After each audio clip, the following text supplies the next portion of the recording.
Good evening, everybody, and welcome. For those of you who don't know me, my name is Gary Mond. I'm the chairman of the National Jewish Assembly, and it's my very great pleasure this evening to have as our guest speaker Richard Burgess, who is the Director of News Content at the BBC. I'm going to briefly introduce Richard in a few moments, and Richard will speak for 5 or 10 minutes, something like that, and then there'll be questions. Now, questions tonight. We've asked for people to send us questions in advance, and we've been absolutely inundated with questions. So I will be asking the questions on everyone's behalf. So you won't be unmuted to ask your question if you get called. We will get through as many questions as we possibly can in the time we have available. Anyway, so let me begin by introducing Richard. Richard Burgess took on the leadership of the News Content Department on an interim basis back in 2022, and he helped to oversee the coverage of the Queen's death, the Ukraine war, political upheaval in the UK, and our cost of living crisis. He was appointed to the role of Director of News Content permanently in November 22, and he now sits on the News Board. His department provides coverage of major news events, live breaking news, as well as investigations and original journalism. Richard's also responsible for the on-the-day news desk team, planning, and BBC Verify, which is the unit which works on forensic open source journalism and fact-checking. Over to you, Richard, and welcome. Thank you, Gary. It's very nice to be here, and thank you for inviting me. And I'm honoured and to see how many people have joined. I was saying before, I don't get this many people coming to my staff meetings, so it's very nice to see you all this evening. Yeah, so my role at the BBC is I'm the Director of News Content, and that means I'm responsible for the journalists that do the reporting, but also all the planning and the news desk in the UK and around the world. So obviously that includes our coverage of Israel and the Middle East. I wanted to start off by saying, since October the 7th, I've spent a lot of time speaking to members of the Jewish community in the UK and around the world. And I want to recognise right from the offset how difficult this period has been for the community, and how difficult it continues to be. The horror of the events of October the 7th continue to resonate and should not be forgotten. And we understand that there is an intensity of feeling around this whole issue and war, and with that has come some pretty intense criticism of the BBC, which I'm sure I will hear tonight. And I'm not here tonight to tell you that you're wrong, and I'm not here tonight to tell you what you should think. I'm here tonight because I think it's important to listen and to hear people's views. And I have done that with Jewish communities throughout this period and before. I visited Israel. I was just saying before we came on the call, I visited Israel about a year ago and met senior members of the Israeli government. I also met people on the other side of the political divide. And I've also met people of the Muslim community since October the 7th as well, and have appeared at a similar kind of Q&A events there. And always my intention is to listen and hopefully explain a little bit about what we're trying to achieve and what our coverage is about. And hopefully that leads to a better sense of understanding.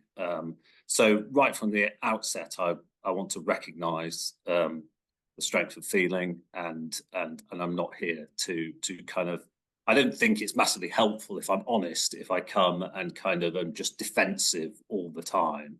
I do want to listen. I am interested what people think. I have a, as you'd probably be interested to know, and I may as well get to the question sooner rather than later, Gary. But you may be interested to know that we consistently have meetings and briefings with the IDF, with the Israeli government, with senior figures in the Israeli community and former members of the IDF. That's a part of our journalism. That's a part of what we do. And I want to make it clear, we attain to achieve impartiality all the time. So we have similar briefings with members of the Palestinian community and government as well. So this is part of that for me.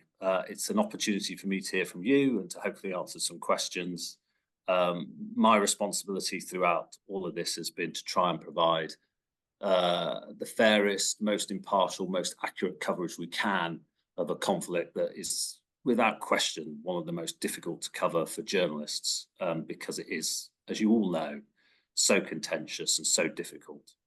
I'm happy to answer any questions you might have. I notice the chat is already. Okay, Richard, thank you very much. And before I get on to the questions, I just wanted to remind everybody who's not a member, please do join, because there are events that you won't be invited to if you're not a member. If you go to our website at nja.org.uk. And the other thing to remind you about is we have a special trip to September, the week beginning the 8th of September, to Israel, which will give you the opportunity to meet Israeli members of the Knesset, and also see many of the important sites in Israel, and to go down south as well to meet the communities there. Okay, first question I have is from Sheldon Lazarus. Sheldon says, many major news organizations, including CNN, the New York Times and Reuters, refer to Hamas as a terrorist organization. However, the BBC has chosen not to use this designation. Now, given that Hamas has been involved in numerous acts of violence and has been officially designated as a terrorist group by countries such as the United States, the United Kingdom, and the European Union, what specific criteria does the BBC use to determine whether or not to label an organization as a terrorist organization? Richard. Thanks, Gary. I thought this might come up. First of all, I should say that we don't label any organization a terrorist organization. This is part of our editorial guidelines that have been enacted over a number of years. And I'll try to explain why in a minute. You will, though, have heard Hamas referred to as terrorists on the BBC on many occasions, but we attribute it. We attribute it to the people who are describing them as such, and we kind of regularly use the terminology that Hamas is prescribed as a terrorist organization by the UK and other Western governments. The reason why we don't is because once we label one organization or violent act as a terrorist organization or a terrorist act, it then means that we would have to be making that value judgment about every organization, about every violent act that goes on in the world. And because terrorist is a particularly political terminology, we don't think that is the BBC's position to do that.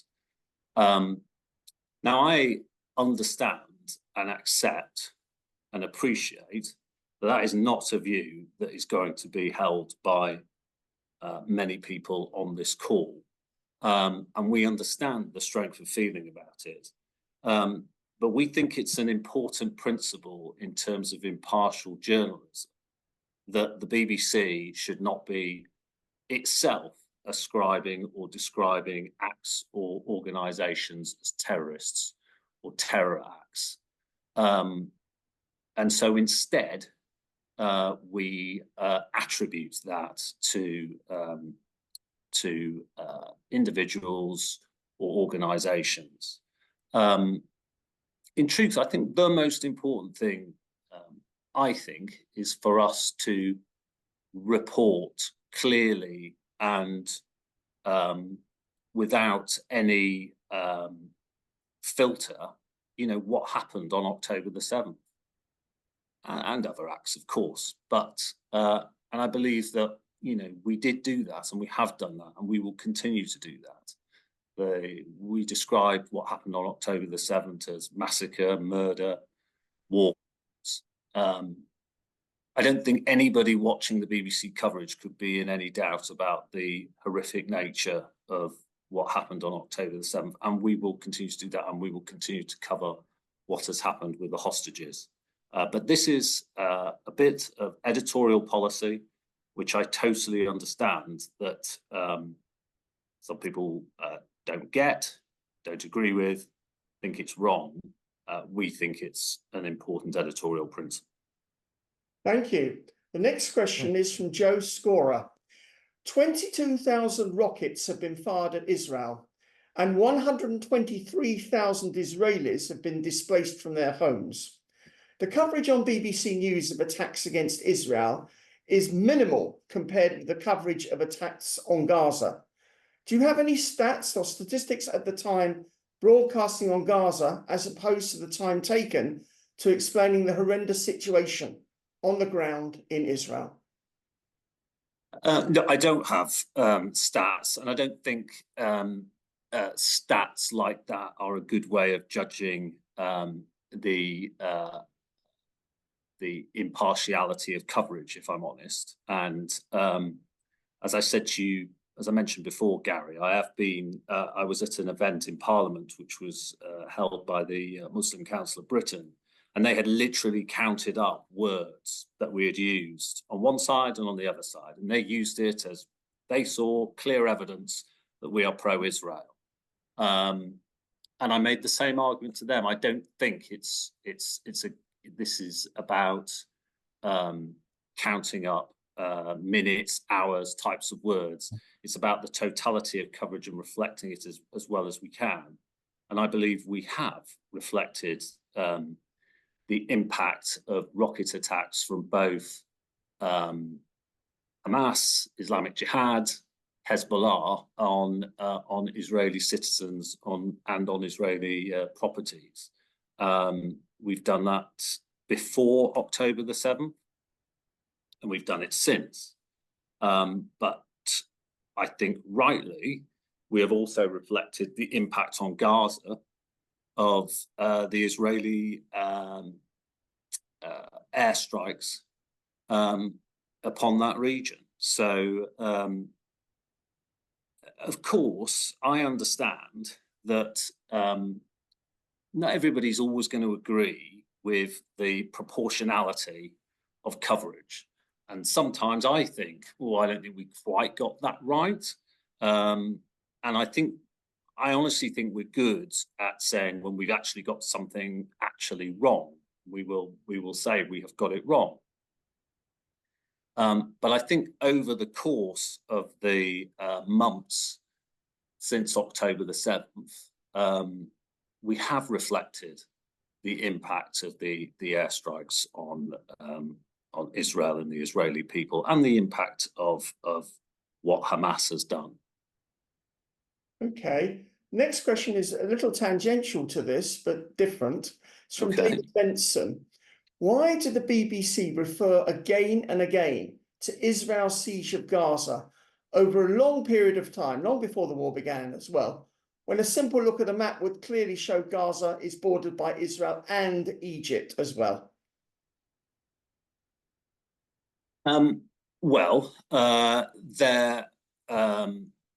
There's a number of answers. That is true, of course, that Gaza is bordered by Egypt and Israel, and it's important, I think, in all of our reporting of this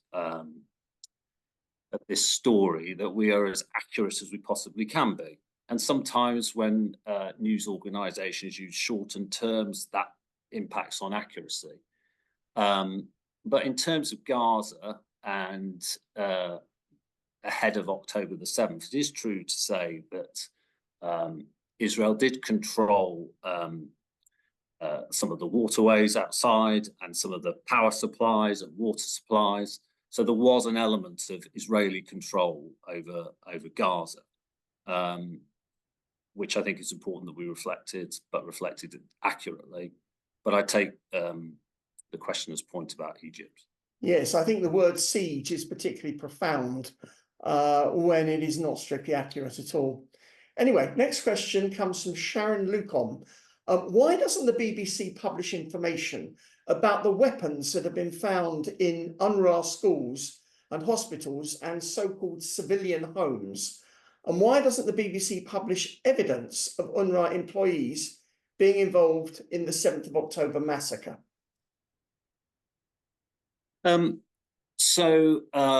We are not allowed access to reports on the ground in Gaza. That is not for the want of trying. We consistently ask for access from Israel and from Egypt, although it is really the Israeli government that holds the key to that access. And if we had the opportunity to report from on the ground in Gaza, I think we would have a much better ability to tell the full story, including investigating what is being suggested. We have spent some time looking into the UNRWA allegations, and we have done some reporting on it, and we will continue to do so. But not being able to report on the ground in Gaza makes sometimes standing up these sort of claims really difficult. Okay, thank you. I now have a question from Warren Brooke. Warren asks, the BBC has made a big thing about their formation of BBC Verify. However, when Hamas either directly or through their ministries in Gaza accuse Israel of bombing schools or hospitals or killing women and children, the BBC immediately publishes this accusation via alerts and other means without any qualification as to the accuracy. By the time the accuracy has been disproved or qualified, the misinformation has been widely disseminated as fact by the BBC. In these circumstances, how can the BBC claim to be impartial, particularly when Israel issues rebuttals, which the BBC often qualify as unverified? Oh, well, there was a lot in there. I don't accept the premise of what was being asked, and forgive me, I keep forgetting the questioner's name. Warren Brooke is the name. What was the name? Sorry. Warren Brooke. Warren. So Warren, I imagine you are referring to the Al-Ahi hospital strike, which was when the BBC's coverage came in for quite a bit of criticism. And we did do a news alert along with a number of other news organizations, which said that Palestinian sources were saying that it was an Israeli strike. We attributed that, but there's no question that we did send that news alert, and as did most other news organizations, in truth. In fact, some news organizations, including the Telegraph, didn't attribute, just said Israeli airstrike. We attributed it to Palestinian sources, but we felt afterwards that we could have been clearer with our attribution. I don't accept that we don't attribute blames by Hamas. We do. We always refer to the health ministry as the Hamas-run health ministry, although that is something that we changed after that hospital strike. That is something we are heavily criticised for by people on the other side of the debate and the issue and the conflict. We don't say IDF is always unverified. we'll be clear on what we know and what we don't know, whether that's the IDF or anybody else. So I don't accept, Warren, what you're saying, but I suspect it emanates out of the Al Ahi hospital strike, which we have recognised that we think or we accept that the attribution for that could have been clearer. Okay, next question from Deborah Wald. What responsibility, if any, does the BBC feel towards the Jewish community with regard to the fueling of anti-Semitism in the UK and elsewhere that, as we know, has spiralled out of control? Deborah says she's thinking primarily about John Donaldson and Jeremy Bowen's unsubstantiated claims about the attack on the Al Ahli hospital, which was proven not to be the result of Israeli action. So just specifically on, and by the way, I do feel like I'm just defending us all the time when it's exactly what I didn't really want to be doing, but I'll carry on. So specifically on Jeremy Bowen and John Donaldson around that story, we did issue a correction around John Donaldson, who speculated, didn't say, but speculated that due to the pictures that he'd seen of the extent of the blast, which I think were misleading in truth, the pictures were misleading. He said that he felt it was most likely, and I can't remember the exact words, but something like it was most likely an Israeli airstrike. He went too far in his speculation, and we were open about that, and we apologised. That was in one live on the BBC News channel, to be clear. And within, I think, 10 minutes or so, we had Mark Regev on making a very, or making the Israeli case really clearly. I think we were one of the first broadcasters who did Regev that night, if not the first. Jeremy Bowen did not say that it was an Israeli airstrike at any point. So. Okay. Oh, sorry, and I didn't really answer the main point of the question. Apologies. Yes. Around the rise of anti-Semitism. Yes. I mean, I think, yeah, that accusation has been made against the BBC. I think we at all times seek to be impartial, to be clear and fair in our reporting. I think we have covered the story of the rise of anti-Semitism in the UK. It's a really important story. I'm acutely aware of it, being, as you know, as I mentioned before, going to a number of these meetings with the Jewish community and a number of our Jewish members of staff, Jewish friends. So I absolutely, I said it at the start of this call, and it is genuine. I totally appreciate how difficult this period has been for the Jewish community. And obviously, it is not the BBC's intention to make that any worse. I don't believe we have, but obviously that's an unknowable question for me. Understood. The next question is a slightly different type of question from Dean Moslin. And Dean is asking, as the BBC Director of News Content, are you the final decision maker before broadcast of all news that's aired on the BBC? And if not, who or what is the process once it leaves your inbox? Oh, good. That's a good question, Dean. No, I'm not. So I am one of the decision makers. Essentially, my role is to direct the journalists. So I kind of will decide where we deploy people. So, for instance, with the Trump assassination over the weekend, it was my team's decision to send our reporter to the Trump event initially, and then we had to make decisions about where we were going to move people and where we would have people and how we would report those stories. So obviously I have a big say, but it's actually quite a federal system in a sense, in that ultimately the editors of individual programs and individual output tend to have final sign-off, unless it's something that is quite contentious and difficult. And then that will tend to then go back up the chain to me or to my colleague who's the director of programs, or the director of digital, and ultimately there's the head of news, who's Deborah Turness. So she's the kind of final sign-off. Okay, that wasn't too detailed. No, thank you very much for that answer. The next question is again very different.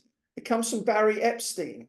Barry is asking, why is it never reported that the UK, and this is probably could be asked of all the media, not just the BBC for that matter, why is it never reported that the UK purchases 2.5% of its defence infrastructure from Israel, while Israel only purchases less than 0.1% of its infrastructure from the UK?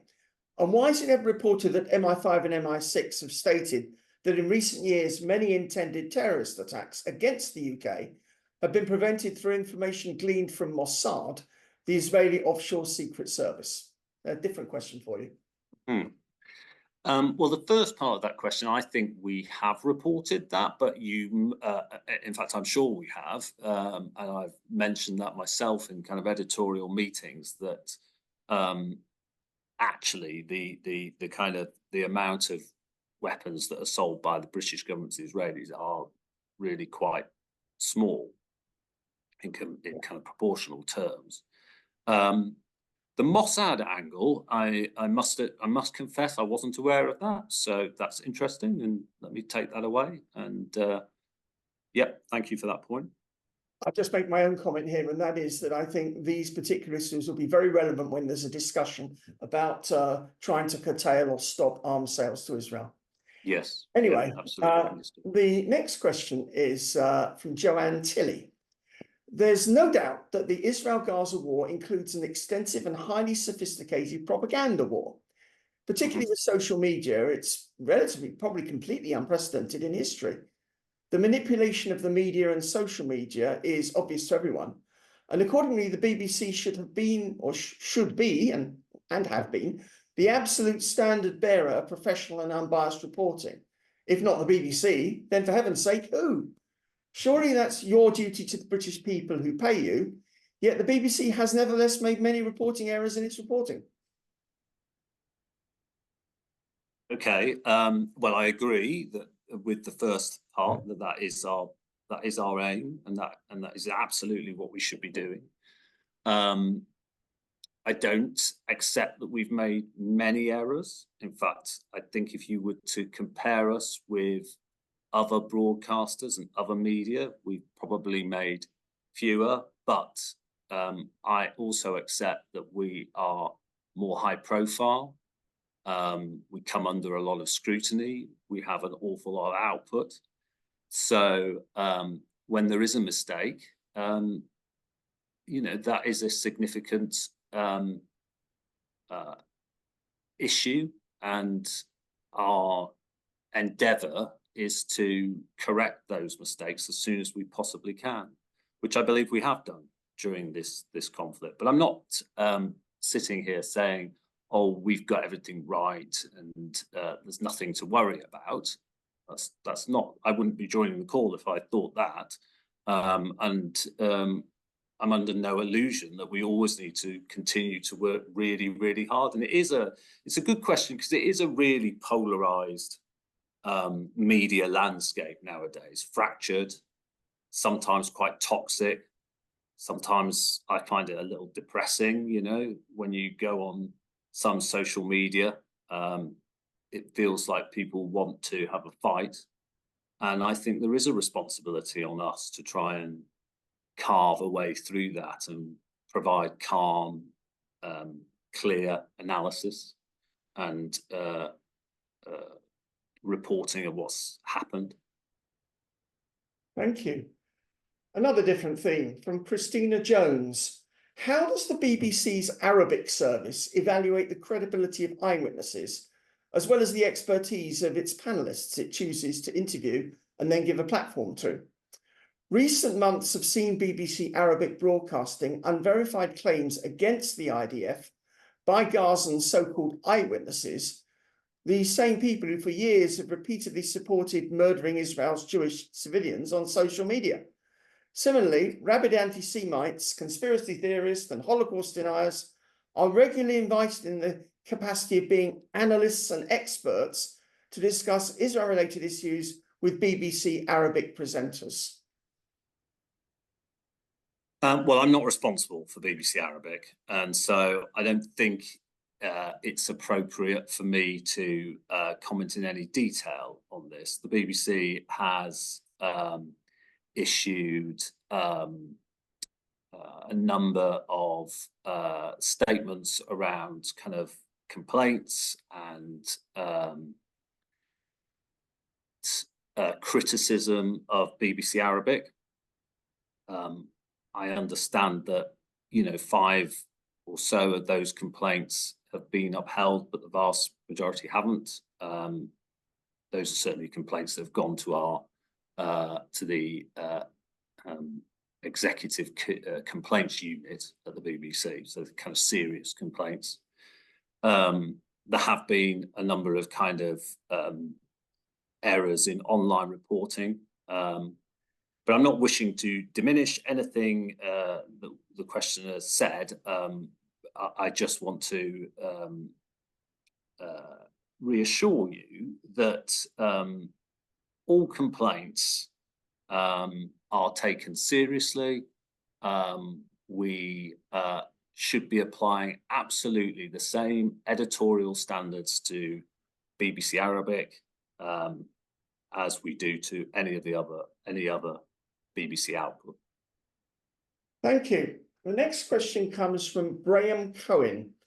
And Graham asks he says that a common tactic used by pro-Palestinian contributors during interviews is to repeatedly demonize Israel as claiming it is carrying out a genocide in Gaza and to accuse it of being an apartheid state. This misinformation was previously correctly challenged by BBC presenters on radio and TV, but Graham says he's noticed that more recently it's rarely challenged.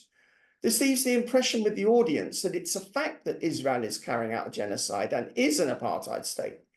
Will you comment on enforcing your impartiality policies by ensuring that presenters always challenge this dangerous misinformation? Well, I think they should challenge that, absolutely. There are contested statements made on both sides of this conflict, and that is absolutely, undoubtedly,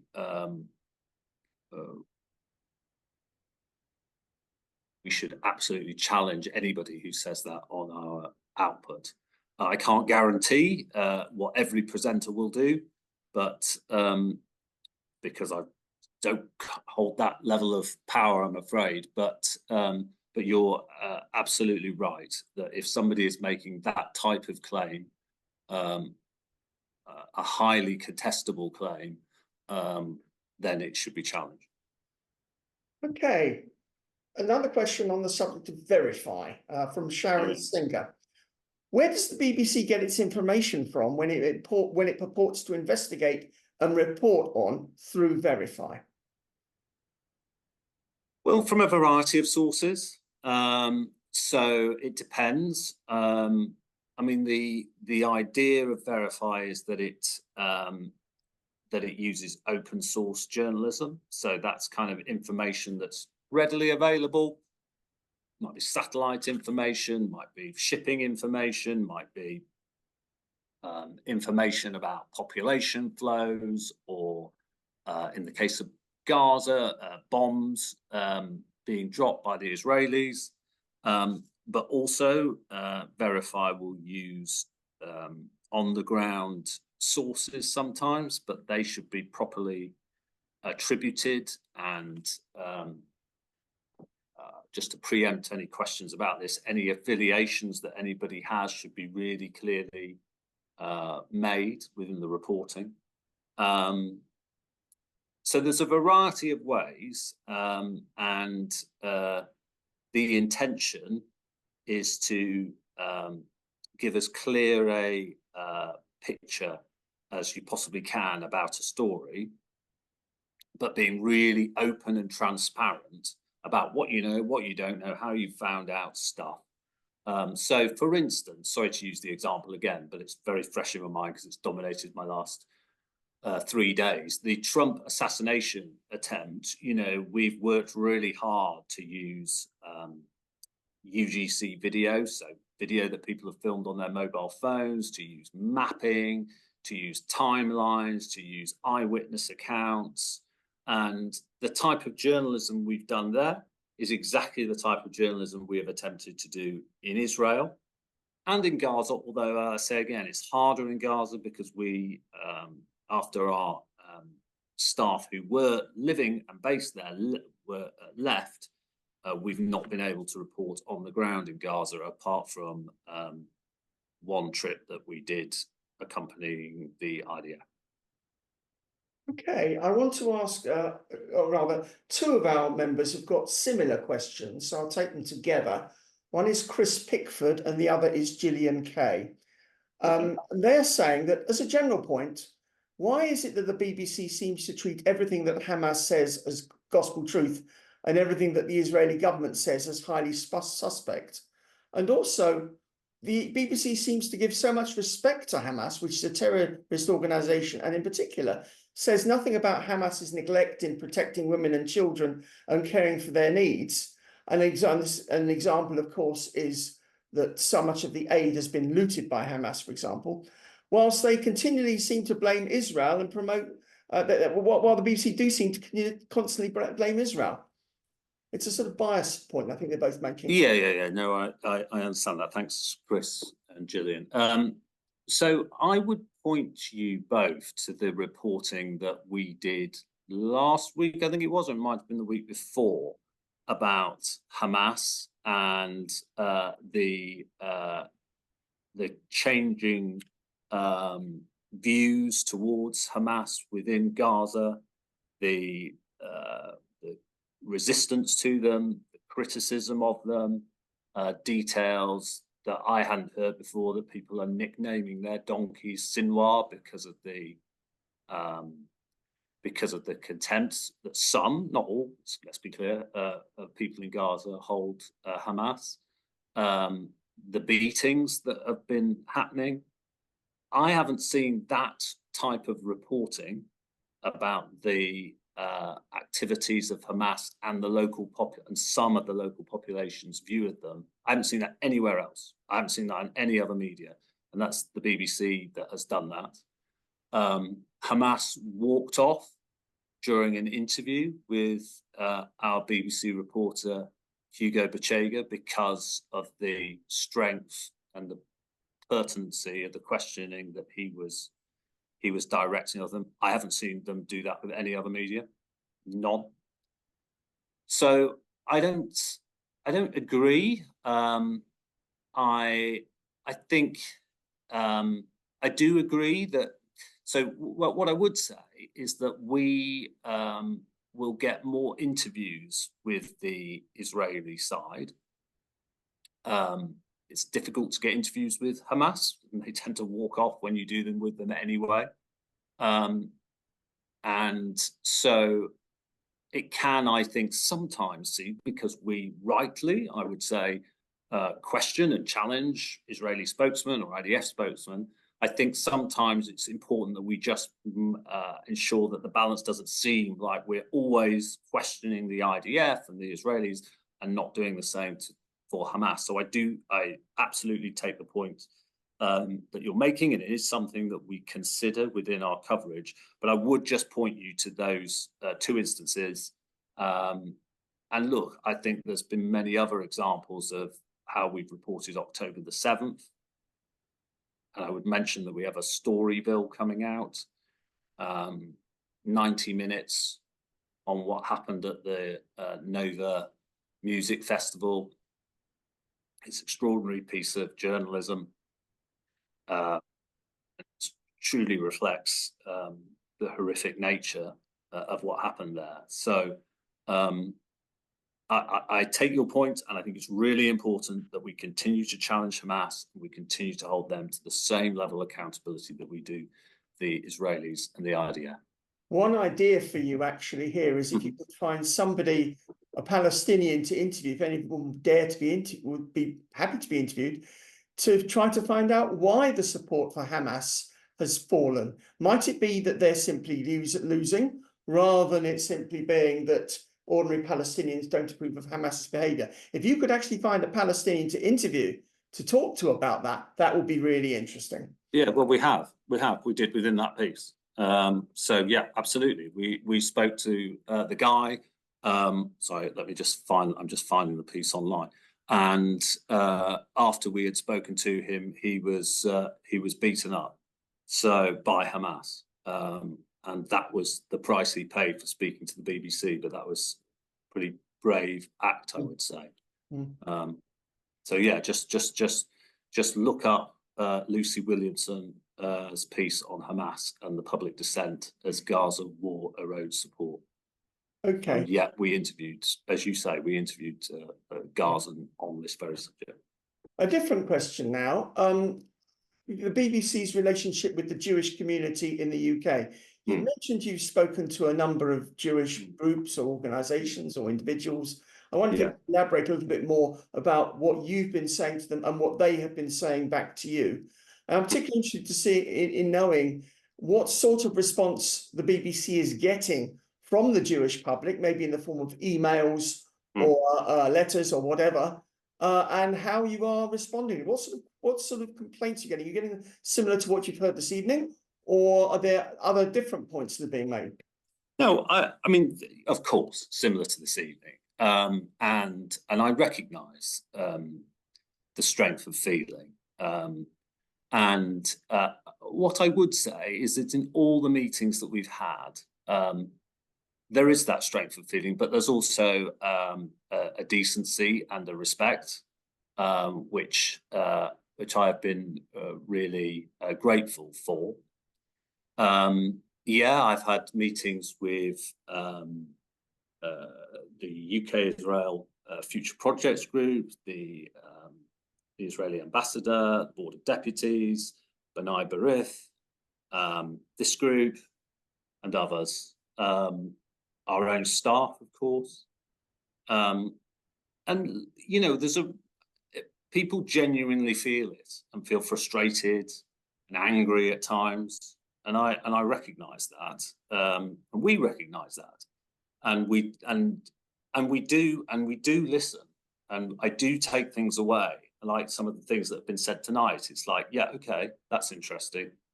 You know, the Mossad point, the challenging people on genocide.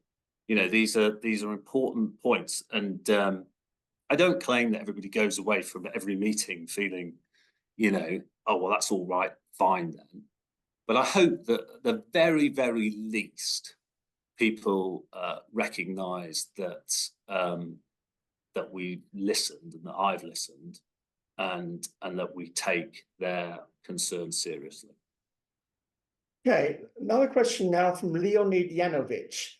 I'll just prelude this question by saying that quite a lot of people, when they're talking in the Jewish community, compare Britain's struggle against Nazi Germany to Israel's struggle against Hamas and terrorists there. And what Leonid is asking is, if the BBC were reporting on World War II today, would its reporters express concern about the number of civilian German casualties based on the reports from Nazi propaganda? Would the BBC consequently express concern about the proportionality of the Allied forces' counteroffensive and with regard to their occupation of Germany? And the last bit of his question is particularly interesting, is after the war, think of how Britain managed to essentially destroy Nazism in the years after war with the Marshall Plan, working with its allies. What is there to stop the Israelis and moderate Arab states doing the same with a demilitarized and Hamas-free Gaza? I think it's very difficult for me to comment on how we would report the Second World War. So I don't think I can directly address that. But we don't the question presupposed that we had a view on this, and that is not the case. We, within our reporting, recognise that Israel has a right to defend itself now under international law, and that's what ultimately is the arbiter here. And then there is the question of proportionality, and that is contested, as everybody on this call will know. Our job is, where we can, to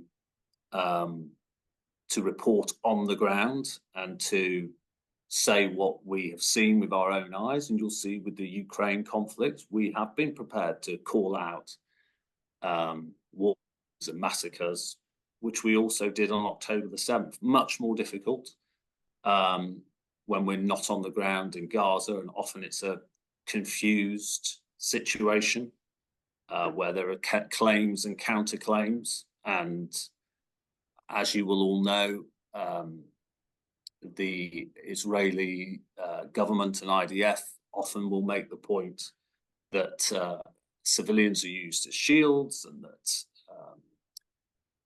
Hamas fighters and weapons are held in buildings like hospitals and schools. And those are very, very difficult claims to verify.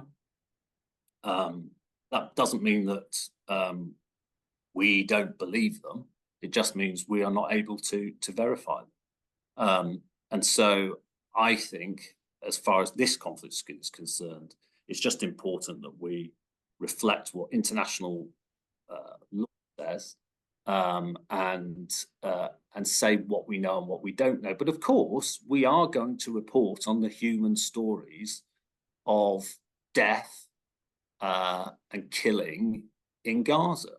And that is right that we do that. And that's right that we reflect the level of deaths that there have been among the civilian population of Gaza within our reporting, just as it's right that we continue to report on the aftermath of October 7th and the plight of the hostages. Okay, the next question, which is similar to the very first question, but it's a slightly different twist, I think, from Maurice Lawson. Maurice says that the BBC seems to use selective information, often leading with Hamas sources, without reminding listeners that Hamas is a terrorist organization. But at the same time, it often says it cannot verify IDF information, to which I'm just jumping in here and saying, is there a speedier way that the BBC could verify IDF information?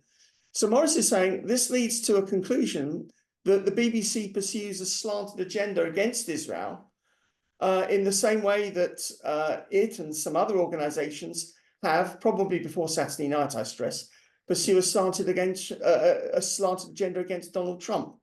In this way, it seems to therefore help decide what its listeners are thinking. Does it mean that the BBC, at least in many people's minds, is becoming a politically inspired media organization? No, and I think it's really important that we are not. And what we try to do is be as clear with the audience as we possibly can be about what we know and what we don't know. Sorry, I'm just typing so I can get up the story that we wrote recently around the, was it 91 people killed, reportedly, because I think it's quite a good, here we go. This was a couple of days ago. Hamas, the headline is Hamas-run health ministry says 141 killed in Israeli strikes. The Hamas-run health ministry in Gaza says 141 Palestinians have been killed in Israeli airstrikes. We go on then to quote Benjamin Netanyahu saying that the senior Hamas leader was killed. We have an eyewitness on the ground. We quote the IDF. We quote a Hamas official cited by Reuters. So the intention is to be as clear as we possibly can be about what we know, what we don't know, attribute information and quotes to both sides, because we just cannot say definitively what has happened.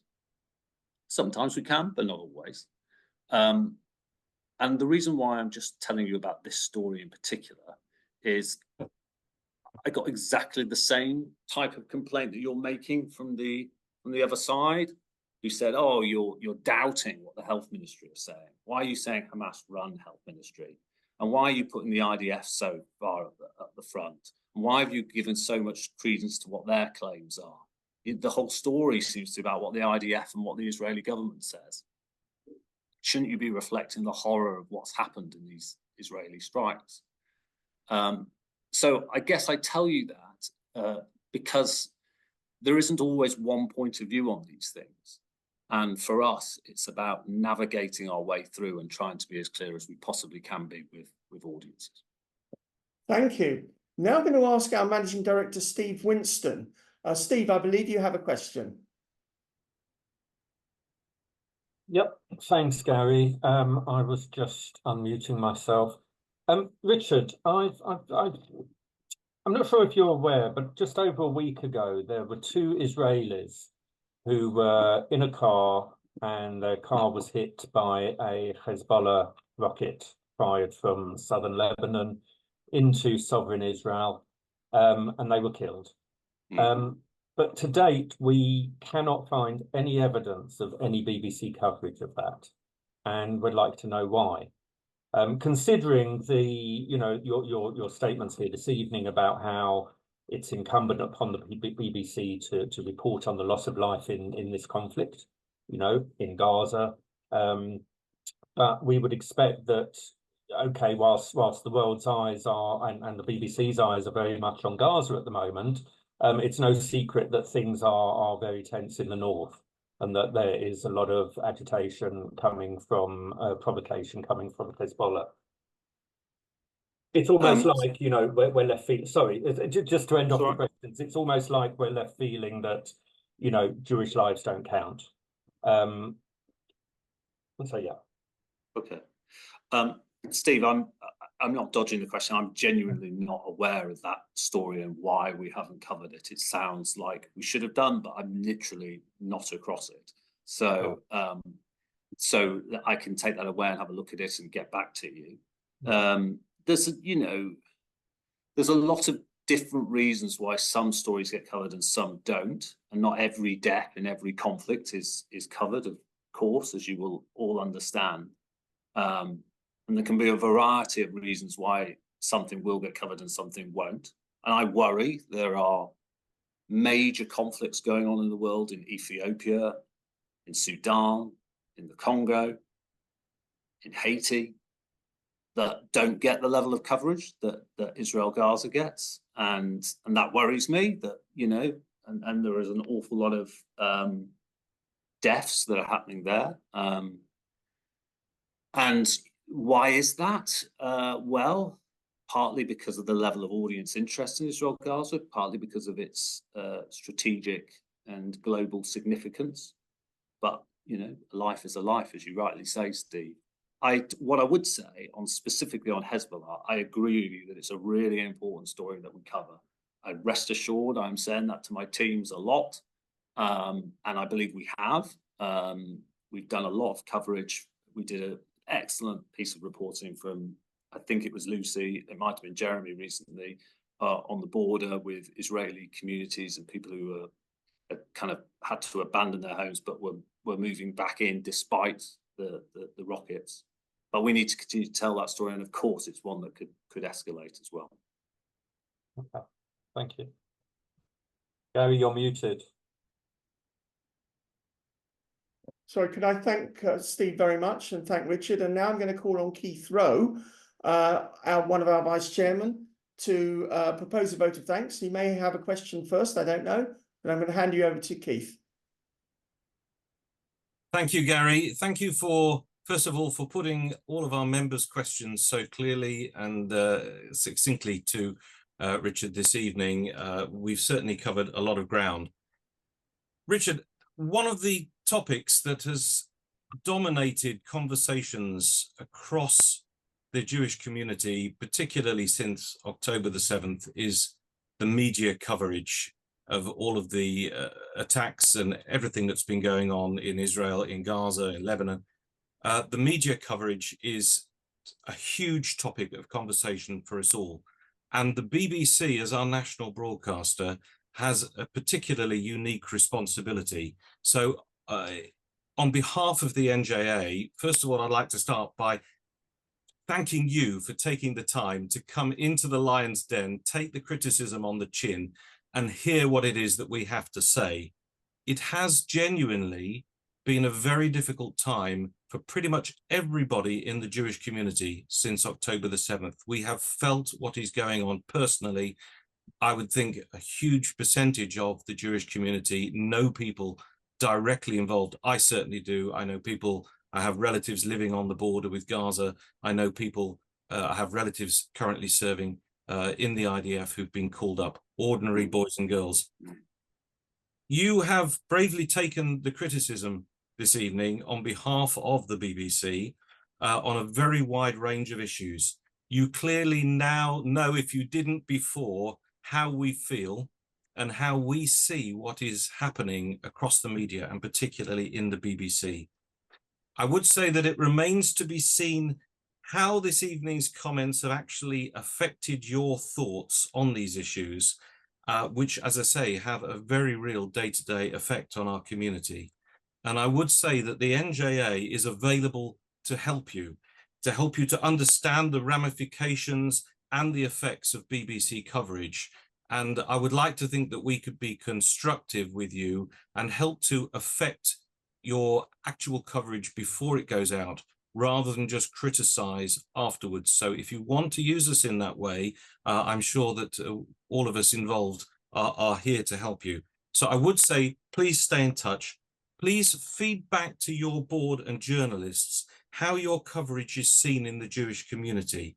And by all means, feed back to us how we may have actually influenced your coverage, because I would like to know from you, if not now, then at a later date, whether you've actually changed course and actioned anything on behalf of us, following on from what you've heard us say to you this evening. I really would like to thank you again for coming to speak to us, for taking these comments on the chin. And as I say, please do stay in touch with us. Thank you. Thank you. And we will provide details to everyone of our future events in the very near future. Richard, once again, thank you so much. Thank you, Gary, and thank you, Keith, and thank you, everybody. And I really do appreciate all the questions, and I absolutely understand the strength of feeling. And I also know full well that, you know, my answers won't have assuaged all of those, but I hope at the very least I have demonstrated that that I'm willing to listen, and I do hear and I do get the strength of feeling from this group and across the community. And I really appreciate the way that that Gary, you, Steve, Keith, and Lawrence have adopted the tone and the respect in which you've dealt with us, and that's really very much appreciated. Thank you. Good night, everyone. Yeah, thanks, Richard. Thanks. Bye. Right. Thanks, Richard.